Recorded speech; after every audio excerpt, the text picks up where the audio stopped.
Hi friends! ఈరోజు వీడియోలో నేను మీతో నిహారిక కొనిడలకి సంబంధించిన లేటెస్ట్ వీడియోస్ అయితే షేర్ చేస్తానండి.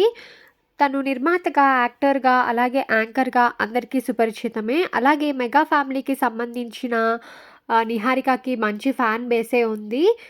2020వ సంవత్సరంలో చైతన్య జొన్నలగడ్డని వివాహం చేసుకున్నారు నిహారిక. ఆ తర్వాత కూడా ఇన్‌స్టాగ్రామ్‌లో, సోషల్ మీడియాలో తనకి సంబంధించిన వీడియోస్ అలాగే న్యూస్‌ని పోస్ట్ చేస్తూ ఫ్యాన్స్‌తో టచ్‌లోనే ఉన్నారు.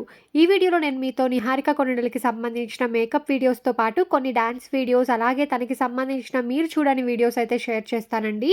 వీడియోని పూర్తిగా చూసి ఎంజాయ్ చేయండి. ఇలాంటి మరిన్ని ఇంట్రెస్టింగ్ వీడియోస్ కోసం ఛానల్‌ని సబ్స్క్రైబ్ చేసుకొని పక్కనే ఉన్న గడ్డ సింబల్‌ని కూడా యాక్టివేట్ చేసుకోండి.